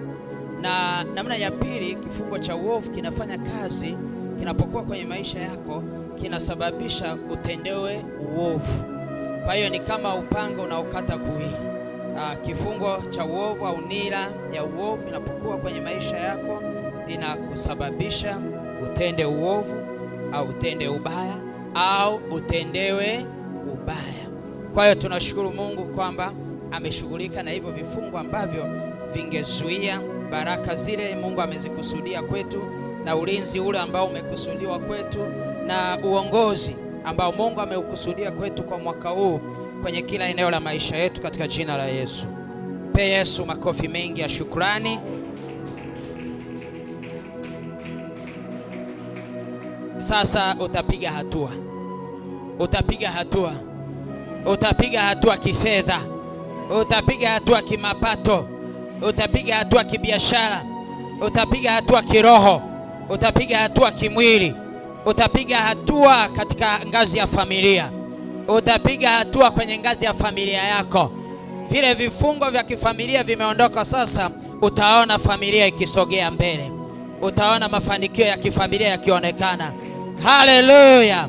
Pe Mungu makofi mengi kwa sababu amevunja nira na kuondoa vifungo vyote vya uovu. Na hiyo ndiyo funga ambayo Bwana ameichagua, na ndiyo funga ambayo Bwana ameiamuru, na hii ndiyo funga tunayoendelea nayo katika jina la Yesu. Haleluya!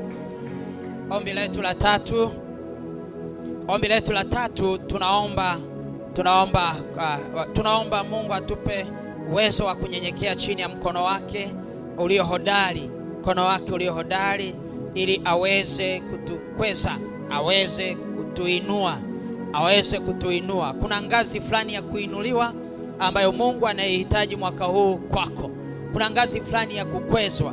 Kuna kiwango fulani cha kuinuliwa kiroho, kuinuliwa kimwili, kuinuliwa kitaaluma, kuinuliwa kiakili, kuinuliwa kikazi, kuinuliwa kibiashara, kuinuliwa kimapato, kimahusiano. Kuna ngazi fulani ya kuinuliwa, kuna ngazi fulani ya kukwezwa Mungu ameikusudia kwa mwaka huu kwenye maisha yako. Sasa ile ngazi ili iweze kufanyika, Biblia inatufundisha kujinyenyekeza chini ya mkono wake ulio hodari, maana ni mkono wa Bwana unaotutendea mema, kama tulivyosikia Ezra akisema, tulivyosoma kwenye ile Ezra sura ya 8 mstari wa 22 kwamba mkono wa Bwana uko pamoja na wale wamtafutao ili kuwatendea mema. Na kukwezwa, kuinuliwa ni moja ya wema ambao Mungu anataka kuufanya kwa mtu mwaka huu katika jina la Yesu Kristo. Haleluya, haleluya, haleluya. Kwa hiyo kunyenyekea ni kigezo. Mwambie jirani yako, unyenyekevu ni kigezo. Mwambie unyenyekevu ni kigezo cha msingi. Maana kama si mnyenyekevu, mkono wa Mungu hauwezi kukuongoza. Mungu anawaongoza wanyenyekevu. Mungu anawaongoza wanaotii. Pasipo na unyenyekevu hakuna utii. Na kama hakuna utii, hakuna kuongozwa na Mungu. Na kama hakuna kuongozwa na Mungu, hakuna ulinzi wa Mungu, na hakuna mema au baraka za Mungu ambazo zinaweza zikakufikia, kwa sababu utaenda kwenye njia yako mwenyewe, na kwenye njia yako mwenyewe utayapata yaliyo yako mwenyewe. Kwenye njia yako mwenyewe utayapata yaliyo yako mwenyewe. Lakini kwenye njia ya Bwana, kwenye njia ya Mungu iliyonyoka, unakutana na vya Mungu.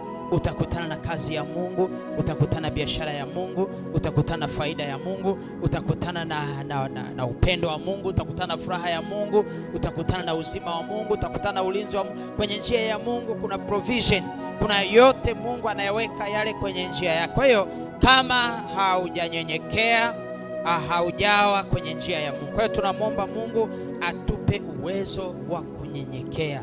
Kumbuka Sara alipokea uwezo wa kupata mimba, na akapata mimba kama tunavyosoma kwenye ile Ibrania 11:11. Na sisi tukipewa uwezo wa kunyenyekea, tutanyenyekea. Haleluya. Kwa hiyo tunamwomba Mungu atupe huo uwezo wa kunyenyekea. Na huo uwezo wa kunyenyekea anasema ni wa muhimu sana, kwa sababu yule adui, yani yule ibilisi, angalia, ngoja nikusomee hiyo Waebrania, hiyo Petro wa kwanza sura ya 5 mstari wa, taanza kusoma ule mstari wa 5, lakini nitaanza kusomea mstari wa 6 hadi wa 7. Anasema, basi nyenyekeeni chini ya mkono wa Mungu ulio hodari, ili awakweze kwa wakati wake. Awakweze kwa wakati wake.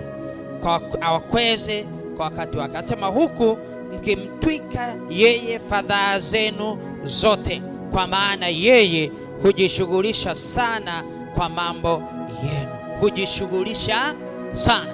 Kwa hiyo tunapojinyenyekesha chini ya mkono wa Mungu ulio hodari, wakati tumenyenyekea, tunaendelea kuachilia haja zetu, tuendelea kuachilia maombi yetu, tuendelea kuachilia yale tunayoyataka kutoka kwake. anasema kwamba yeye anajishughulisha sana na mambo yetu, anajishughulisha sana na kazi yetu na familia zetu, anajishughulisha sana na ndoa zetu na watoto wetu, anajishughulisha sana. Sasa unyenyekevu unatupa advantage ya yale anayoyashughulikia kudhihirika, kuonekana na kutenda kazi au kuzaliwa, kuonekana kwenye maisha yetu. Anajishughulisha sana, yuko busy sana na mambo yetu, lakini ni unyenyekevu ambao unatuposition, ni unyenyekevu ambao unatuweka kwenye nafasi ambayo vile anavyojishughulisha sana, vile ambavyo anashughulikia mambo yetu, tuweze kupata zile faida. Bwana Yesu asifiwe. Bwana Yesu asifiwe. Haleluya, haleluya, haleluya, haleluya.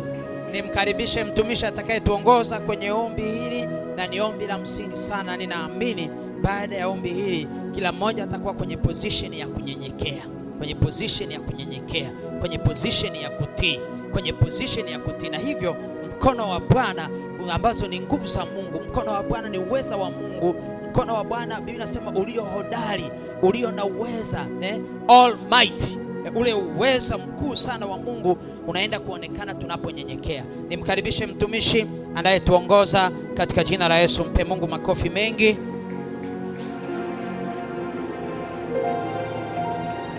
Haleluya. Bwana Yesu asifiwe. Namshukuru senior pastor, ameelezea vizuri na amefafanua vizuri. Haleluya. Ombi letu linasema omba, tuombe Mungu atupe uwezo wa kunyenyekea chini ya mkono wake ulio hodari, ili atukweze kwa wakati wake mwaka huu, mwaka 2026. Haleluya. Tutasoma Petro wa kwanza mstari wa 5, sura ya 5 mstari wa 5 mpaka wa 6. Haleluya. Na anasema vivyo hivyo ninyi vijana watiini wazee. Naam, ninyi nyote jifungeni unyenyekevu, mpate kuhudumiana, kwa sababu Mungu wapinga wenye kiburi, lakini huwapa wanyenyekevu neema.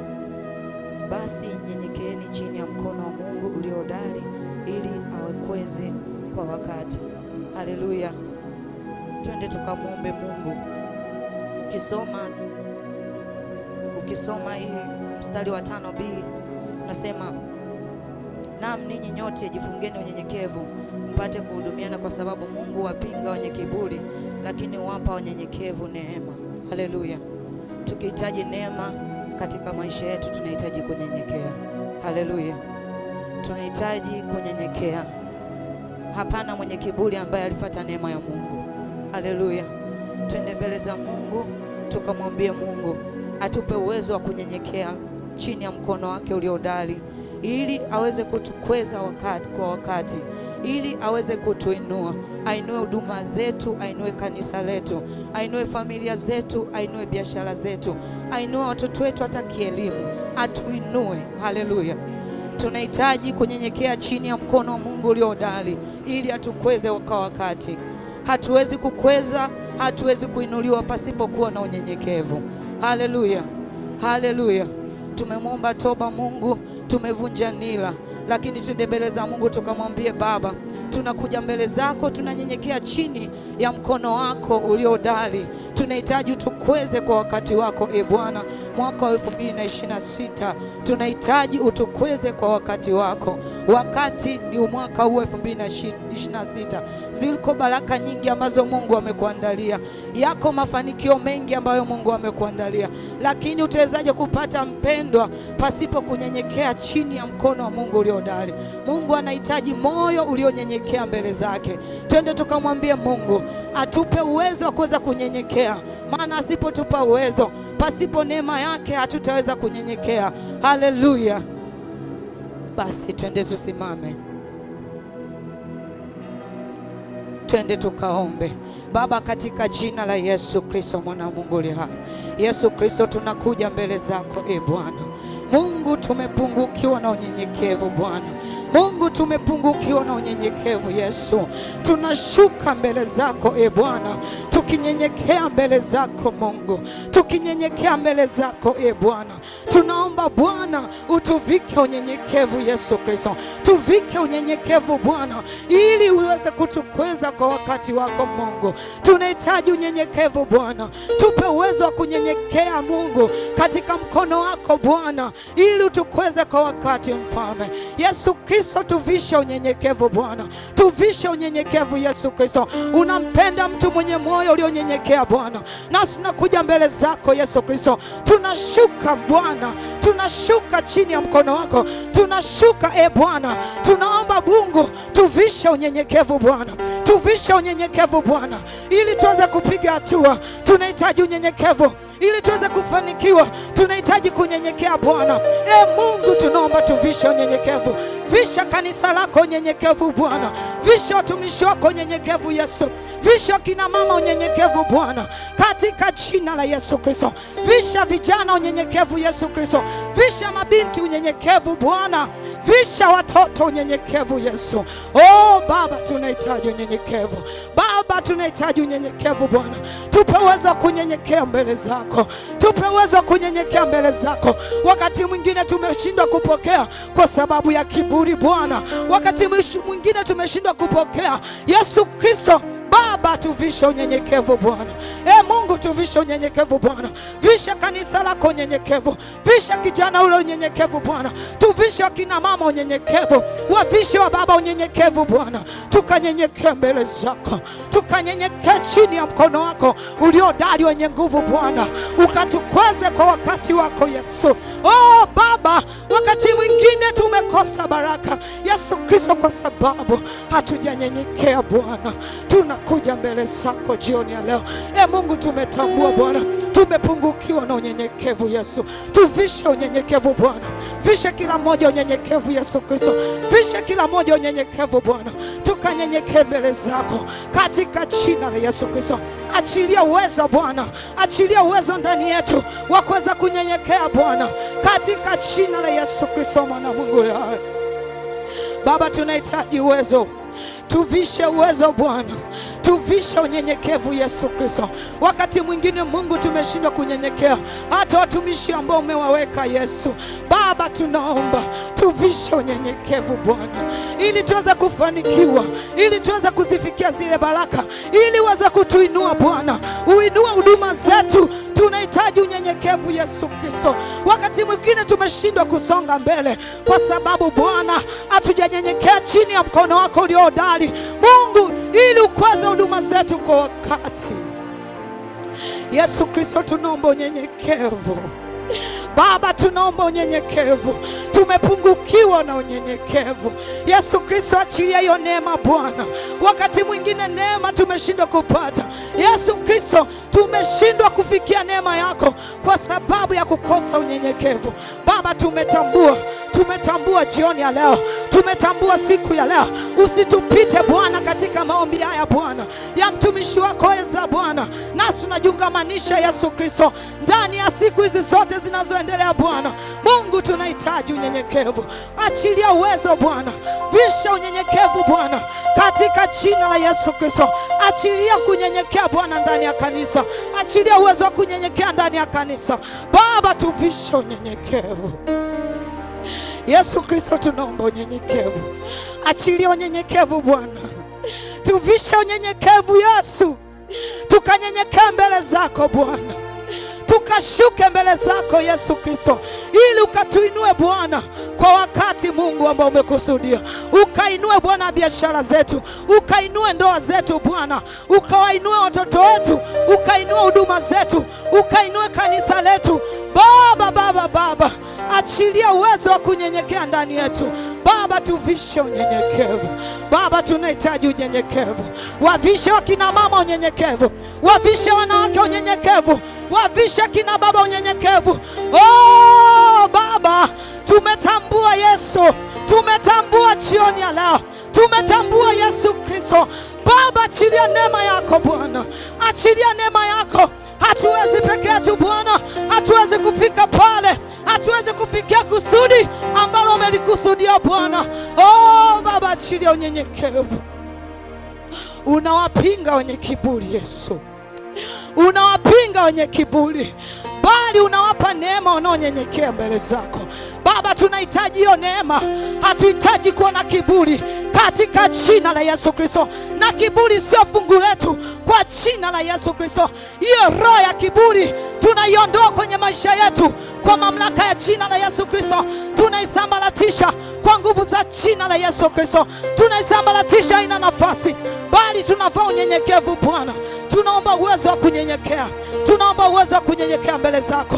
Oh ribo shata rabo korianda rabasa nikendere bosaka rapo korianda rabasika nindere koshata ripo korianda rabasaya liko korianda rakoshata ikesekere bo korianda rabasaya libobo shetere bosaka rika linda rabasaya raboshe tendere kosaka ripo korianda rabokoshata rakakasaka rikokoshete ribosaka indere kokorianda rabakuria ripo korianda rabasaka rikesekere boshata rapo korianda rabasika likoshetere bosaka lindere kokosaka rabakarianda rikakarinda rabakasaya likoshetere kosaka raposhetere bosaya likekendere kosaka linda rakokosaka rapo korianda rabasika oh rikashata rabasaya likesekere bokorianda rapo shata rabasaya likokosekere kokorianda rakoshata rabasaya. Oh Baba, achilia unyenyekevu, achilia unyenyekevu Bwana, achilia uwezo wa kunyenyekea ndani yetu. Tuvishe unyenyekevu Bwana, tukanyenyekee mbele zako. Oh Baba, mwaka 2026 Bwana, tunahitaji neema ya kunyenyekea mbele zako. Tunahitaji uwezo wa kunyenyekea mbele zako. Tunyenyekee Bwana, tunyenyekee Yesu Kristo, ili utukweze kwa wakati wako Bwana. Tunyenyekee chini ya mkono wako uliodari Bwana, ili tukweze kwa wakati wako Yesu Kristo. Usikweze biashara zetu, utukweze tulio makazini Bwana, utukweze Yesu Kristo kwa wakati, katika jina la Yesu Kristo mwana wa Mungu hai. Yesu Kristo, tumetambua Bwana, tumepungukiwa na unyenyekevu. Yesu Kristo, achilia uwezo wa kunyenyekea Baba. Tunahitaji kunyenyekea ili kanisa liweze kuendelea, linahitaji unyenyekevu Bwana. Ukaachilia uwezo wa kunyenyekea Bwana, katika jina la Yesu Kristo. Ukaachilia uwezo wa kunyenyekea kwa idara zote Bwana, katika jina la Yesu Kristo mwana wa Mungu hai. Bwana Yesu, wakati mwingine tumeshindwa kunyenyekea hata watumishi wako ambao umewaweka Mungu waweze kutulea.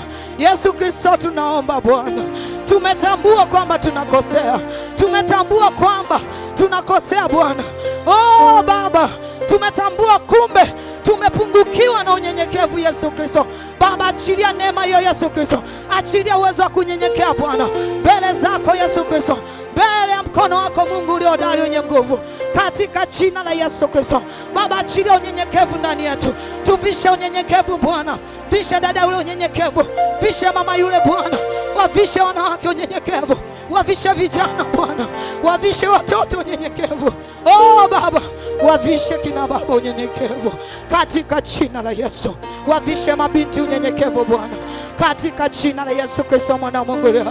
Baba, wakati mwingine tumeshindwa kupokea kwa sababu tumekosa unyenyekevu Bwana, kwa sababu tumepungukiwa na unyenyekevu. Oh Baba, jioni ya leo tukumbuke tuko mahali hapa Bwana Yesu, tunakulilia Yesu Kristo.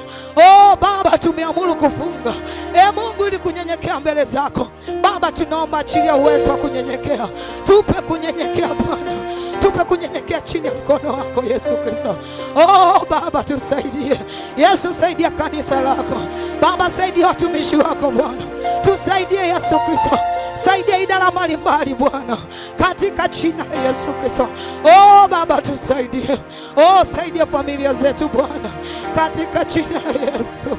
Likaraboshetendere kosaka linderebosha tarabakarianda rabakuria likorianda rabasaya raposhetere kosaka likekendere kosaya rakorianda rabakasaka rapokore kendere bosaka likasiki likarianda raposhetendere kosaya likasaka rabokorianda rabakuria rapokoshendere kosaka likekekesekere bokorianda rapokorianda rabakasaya likekesekere boshata risika rabokorianda rapokosekere kokorianda rapokorianda rabakasaya likakayanda rakokosika indere koshata rabasaya rapokoshetere kosaya likekesekere kokorianda rakasaya raposhetere kosaka. Oh Baba, achilia neema yako, achilia uwezo wako Bwana, achilia uwezo wa kunyenyekea Bwana, tuvishe unyenyekevu Bwana, ili utukweze kwa wakati Mungu, ili utukweze kwa wakati uliokusudia, ili uweze kuinua kanisa lako kwa wakati uliokusudia, katika jina la Yesu Kristo. Tukinyenyekea mbele zako Bwana, tukinyenyekea chini ya mkono wako uliohodari wenye nguvu Bwana, utalikweza kanisa lako Yesu Kristo, utalikweza kanisa lako Bwana, katika jina la Yesu Kristo. Utaliinua kanisa lako Bwana, litakuwa na kuongezeka katika jina la Yesu Kristo. Baba, tuvishe unyenyekevu Bwana, tuvishe unyenyekevu Yesu Kristo, katika jina la Yesu Kristo. Baba, ninakubariki Baba, ninakutukuza Baba, ninakuinua. Libarikiwe jina lako Bwana, jina lenye nguvu na uweza. Baba, utukuzwe Bwana, katika jina la Yesu Kristo. Sante Mungu maana umeachilia unyenyekevu ndani yetu. Sante Mungu maana umetuvika unyenyekevu Bwana. Nasi Mungu tunakushukuru Bwana, tunakushukuru kwa ajili ya hiyo neema Bwana, katika jina la Yesu Kristo. Uinuliwe Simba wa kabila la Yuda. Asante Bwana mabwana, asante Mungu mwenye nguvu, ni katika jina la Yesu Kristo mwana Mungu aliye hai. Amen. Hallelujah. Hallelujah. Tunamshukuru Mungu. Mungu anakupa unachokiomba. Ukiomba unyenyekevu, basi anaachilia unyenyekevu. Ukiomba uwezo wa kunyenyekea, basi anaachilia uwezo ndani yako ili uweze kunyenyekea katika jina la Yesu Kristo. Na tunamshukuru Mungu kwa ajili ya jioni ya leo ambao Mungu ameachilia unyenyekevu ndani yetu, na tutaenda kunyenyekea chini ya mkono wa Mungu uliohodari ili atukweze kwa wakati wake katika jina la Yesu Kristo. Amen.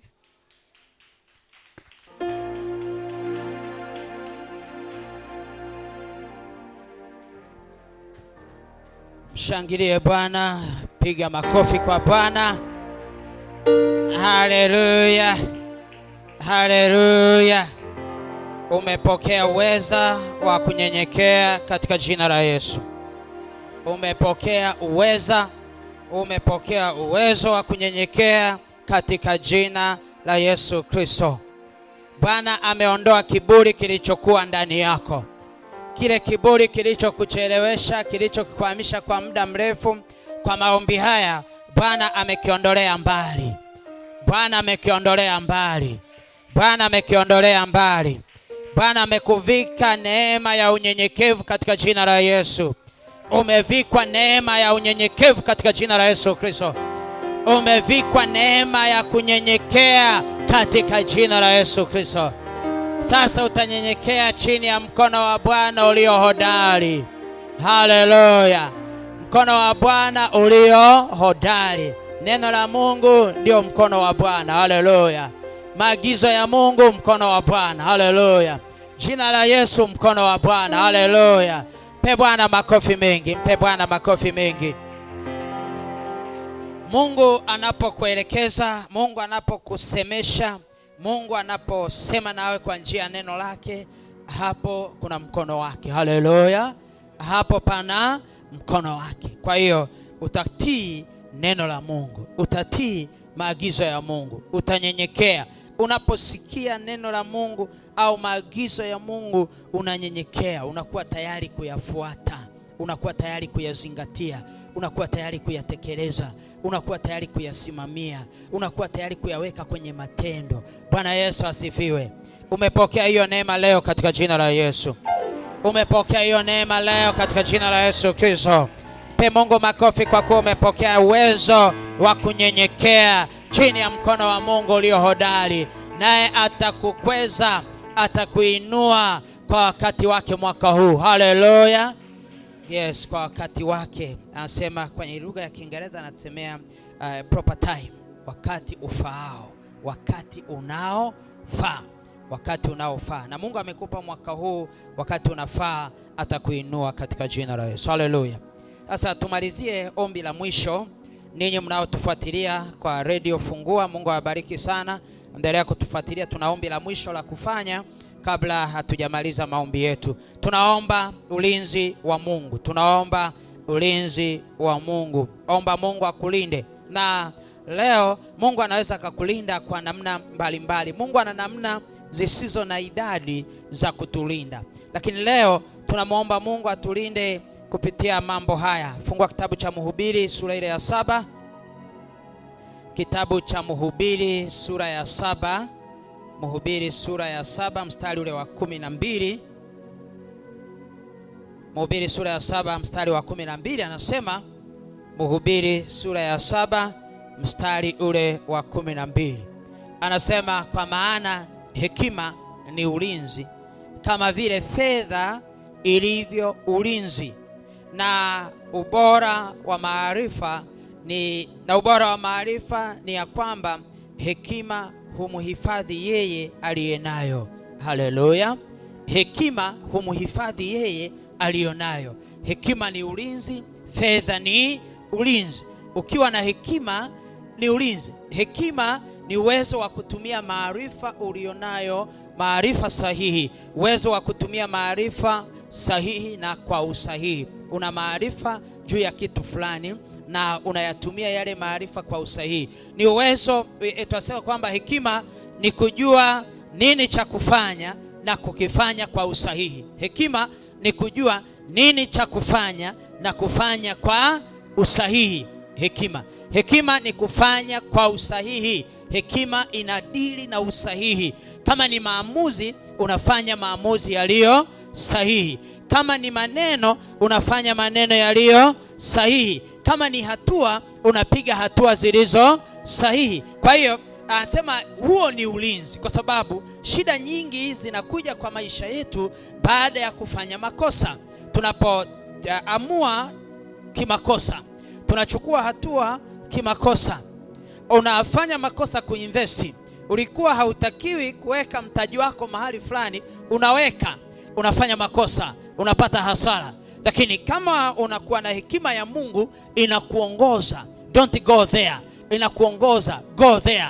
Kwa hiyo hiyo hekima inakuambia lala, hiyo hekima inakuambia amka. Kwa hiyo kwa hekima utafanya kilicho sahihi na kwa wakati ulio sahihi. Kwa hekima utatekeleza right application of knowledge. Utatenda,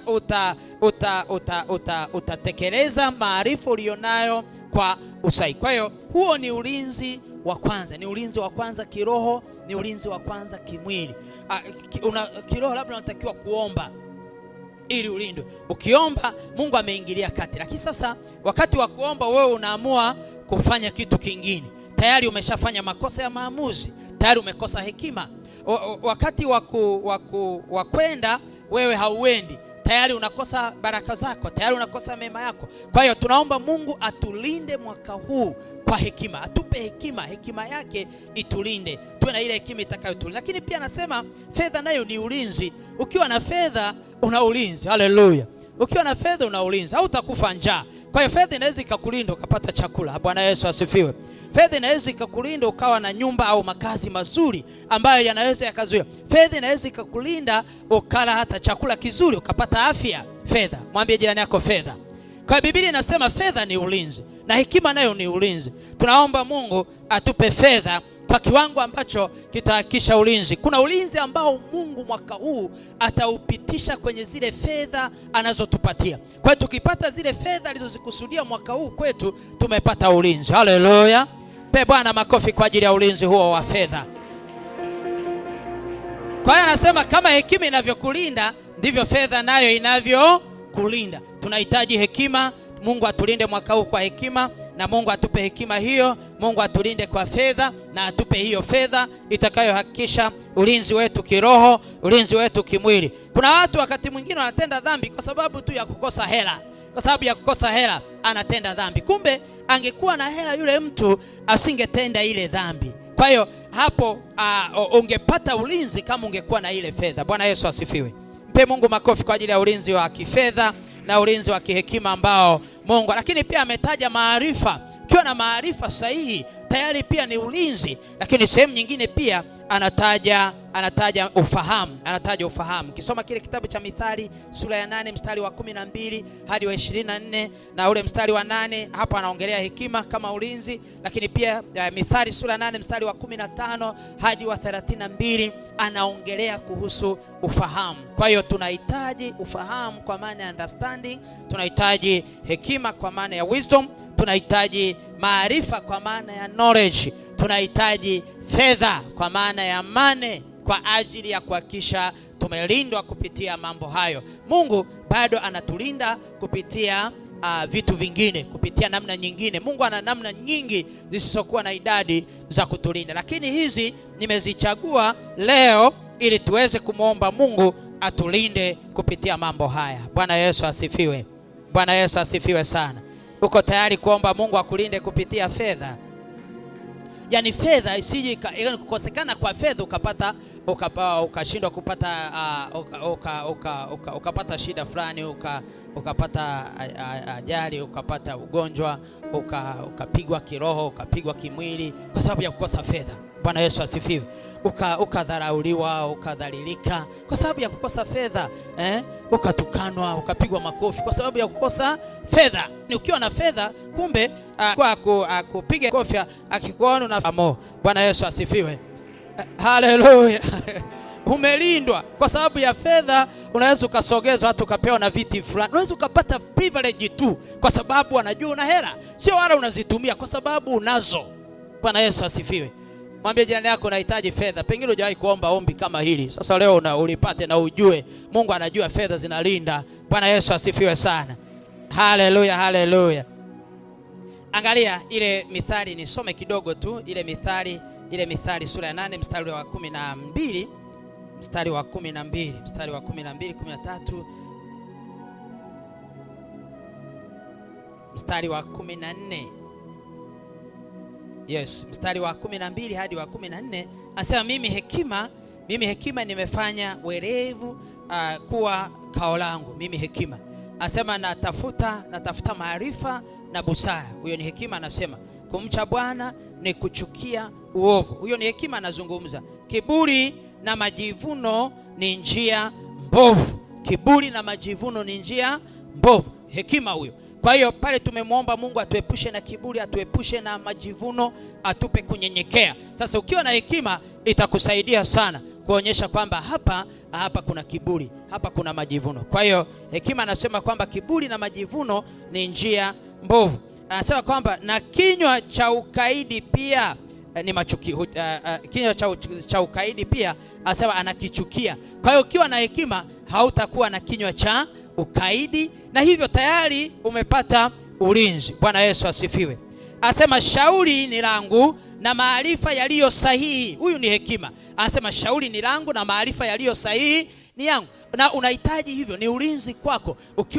Ukiwa na shauri, unaweza ukashauri, unaweza ukatoa ushauri, au wewe mwenyewe unaweza ukajishauri vizuri na ukachukua hatua nzuri. Anasema kwamba na maarifa yaliyo sahihi ni yangu. Hiyo ni hekima. Bwana Yesu asifiwe. Kwa hiyo kwa hekima unaweza ukapata maarifa sahihi na unaweza ukawa na shauri lililo sahihi. Na hiyo tayari ni ulinzi, imekuepusha na matata mengi. Wakati mwingine tunaingia kwenye mafarakano, tunagombana, tunachukiana kwa kukosa tu hekima. Kwenye ndoa tunakosa hekima, kwenye familia tunakosa hekima tu. Mafarakano na magomvi, kukosekana kwa hekima. Kumbe kungekuepo na hekima, familia ingekuwa salama, au jamii ingekuwa salama, au taasisi yako au kampuni yako ingekuwa salama, kwa sababu ya hekima ambayo inafanya kazi. Magomvi, mafarakano na migongano mingi ni kukosekana kwa hekima. Bwana Yesu asifiwe. Kukosekana kwa hekima. Kwa hiyo hekima ni ulinzi. Unapoona mafarakano, ujue mahali hapo pamekosekana hekima. pamekosekana hekima. Kwa hiyo hekima ni ulinzi, utatulinda kiroho, utatulinda kimwili, utahakikisha hakuna majivuno, utakupa maarifa yaliyo sahihi na utayatumia hayo maarifa yaliyo sahihi. Anasema mimi ni ufahamu. Hiyo namba 15, ufahamu anajitambulisha. Anasema mimi ni ufahamu. Sasa ufahamu ana mastori zake ndefu nyingi, lakini mimi nitasema mimi ni ufahamu, nina nguvu. Mimi ni ufahamu, nina nguvu. Ule mstari wa 19 anasema utajiri na heshima ziko kwangu. Huyo ni ufahamu. Na utajiri, udumuo na haki pia, huyu ni ufahamu. Kwa hiyo kwa ufahamu hapa utagundua kuna mambo mengi. Ukiwa na ufahamu kuna vitu vingi sana utavipata. Kwa hiyo tunaomba Mungu kwa mwaka huu atupe hekima, atulinde kwa hekima, atulinde kwa ufahamu, atulinde kwa maarifa, atulinde kwa fedha. Bwana Yesu asifiwe. Pamoja na namna zingine za kutulinda ziendelee, lakini nimeona tukazie hizi ili tuweze kuonyesha Mungu kwamba tunazihitaji sana sana sana sana, bila kuacha hizo zingine. Bwana Yesu asifiwe. Nasema Bwana akupe kulindwa kwa hekima mwaka huu. Inua mkono wako. Bwana akupe hekima ya kulinda mwaka huu katika jina la Yesu. Bwana akupe ufahamu utakao kulinda mwaka huu katika jina la Yesu Kristo. Bwana akupe maarifa yatakayo kulinda mwaka huu katika jina la Yesu. Bwana akupe fedha zitakazo kulinda mwaka huu katika jina la Yesu Kristo. Katika jina la Yesu Kristo. Katika jina la Yesu Kristo. Sema ameni kubwa. Sema ameni kubwa. Umepokea hekima katika jina la Yesu Kristo. Biblia inasema aliyepungukiwa na hekima na aombe atapewa. Nasema umepewa hekima katika jina la Yesu. Umepewa hekima itakayokulinda katika jina la Yesu. Umepewa ufahamu utakaokulinda katika jina la Yesu. Umepewa fedha zitakazokulinda mwaka huu katika jina la Yesu. Umepewa fedha itakayokulinda mwaka huu katika jina la Yesu Kristo. Umepewa maarifa itakayokulinda mwaka huu katika jina la Yesu Kristo. Katika jina la Yesu Kristo. Amen. Amen. Sema amen. Ameni kubwa. Ameni kubwa. Ameni kubwa.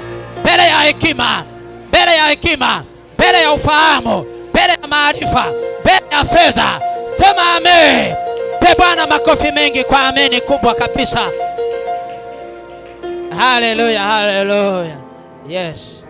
Na sehemu nyingine anakuambia hii hekima, ufahamu ni zaidi ya fedha, ni zaidi ya dhahabu. Haleluya. Kwa hiyo hii, kwa kupata hekima utapata na fedha, kwa kupata maarifa, kwa kupata ufahamu utapata na fedha, vitu vyote hivyo ambavyo tunavihitaji ili tuwe salama. Pe Mungu wetu makofi mengi. Na wewe unayetufuatilia online, haya yote ni fungu lako pia katika jina la Yesu Kristo. Unayetufuatilia online, yote hayo ni fungu lako katika jina la Yesu Kristo. Haleluya. Unasema amen ili na yeye apate kule. Sema amen.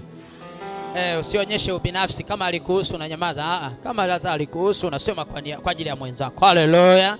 Sema amen kama una imani na upendo kwa wengine pia. Amen. Mimi naipenda hekima. Bwana Yesu asifiwe. Napenda hekima. Bwana Yesu asifiwe. Napenda hekima. Bwana Yesu asifiwe. Na uipende hekima. Haleluya. Upende ufahamu, upende maarifa katika jina la Yesu Kristo. Haleluya. Pe Bwana makofi mengi. Mungu ametuzuia kupenda fedha, kwa sababu ukipenda fedha tayari umeshaingiza mgogoro. Bwana Yesu asifiwe. Amen.